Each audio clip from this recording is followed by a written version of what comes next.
Hey everyone, welcome to today's video. My name's Stephanie and today I have the first fall review on my channel.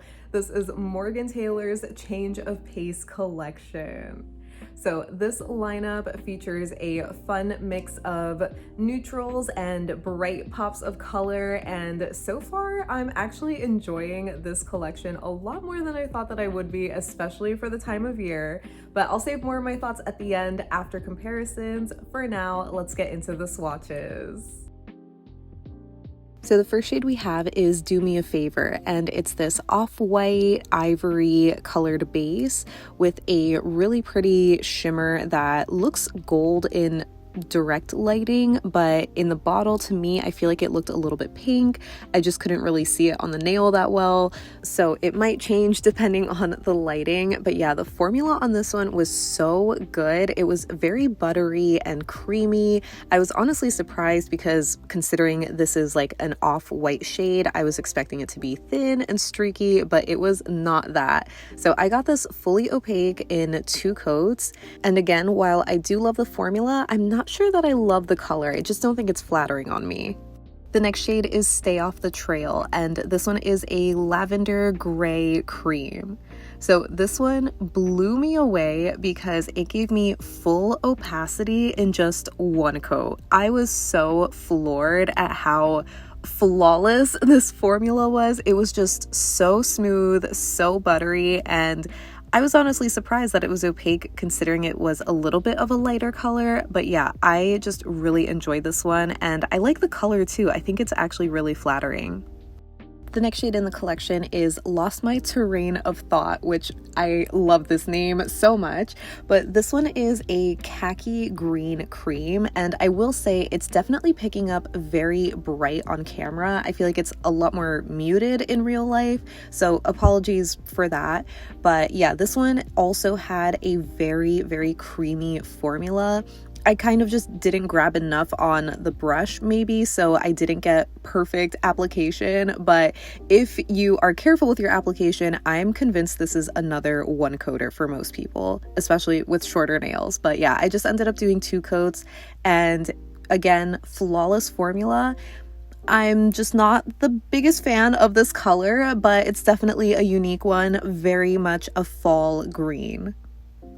Next up, we have the star of the show. This one is Golden Hour Glow, and it's this golden yellow pearl that I feel like has a little bit of amber kind of color to it. But yeah, this one definitely is that pearly finish, so there are going to be some brush strokes. I definitely didn't love that for the finish. I would have preferred if it was a little bit more softer, but the color is definitely such a gorgeous shifty kind of shade. So I think that while I might not wear this as a full manicure, I think this is going to be such a standout, especially in like fall nail art or just some accents. So stunning. So yeah, on 2 coats, I feel like the brush strokes were a little bit better. Next up, we have Sappy But Sweet, and this one is a fuchsia berry shimmer. So no surprise, this was my favorite from the collection just from the lineup alone, but once I did that first swipe, I gasped. It was just so perfect. This one is another 1 coater. It looks so good, so shifty and dimensional. It almost looks like a velvet magnetic effect, but it's just shimmer. So stunning. I love this color. And rounding out the collection, we have All Good in the Woods, and this one is a moody black cream with a fuchsia shimmer. So unsurprisingly, this one was another 1 coater for me. I feel like if you are careful with your application, you might need a 2nd coat, but because it's a black cream, you can likely just get away with 1 coat, especially if your nails are shorter.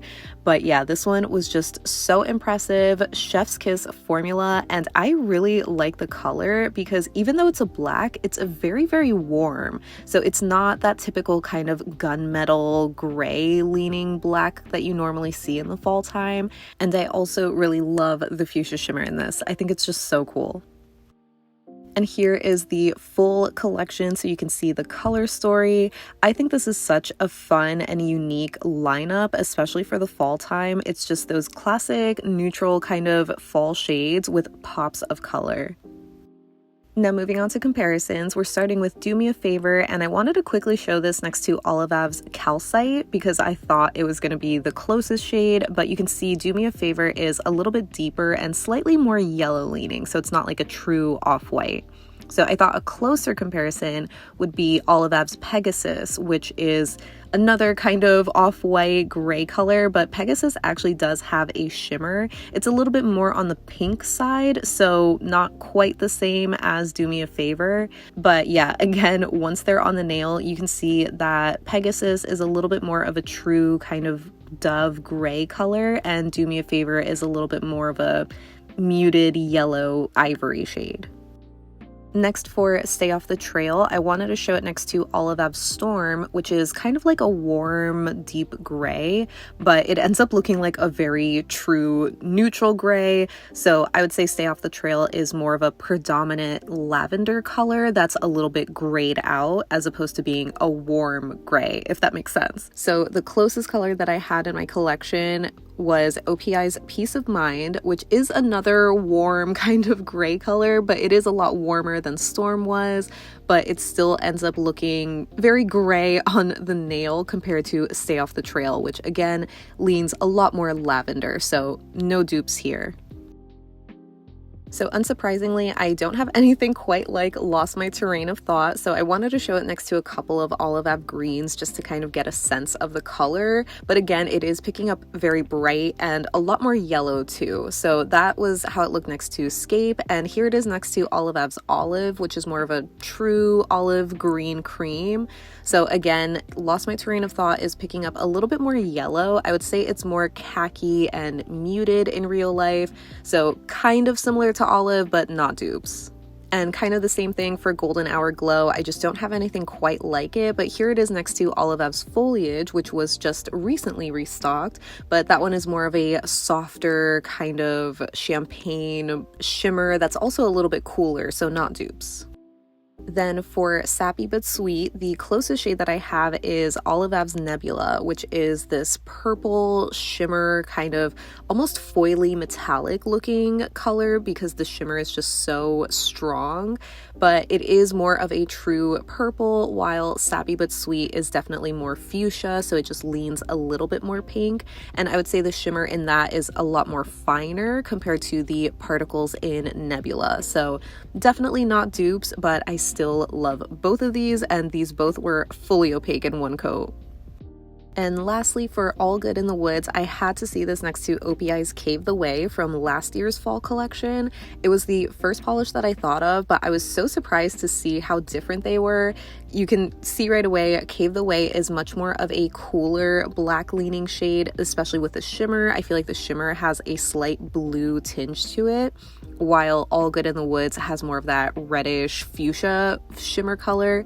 So on the nail, they definitely do not compare. Cave the Way also has a somewhat pearlescent finish. It's not quite as brushstrokey as Golden Hour Glow, for example, but it just doesn't have that same shimmer effect as All Good in the Woods. So that wraps up my swatches and comparisons for Morgan Taylor's Change of Pace collection.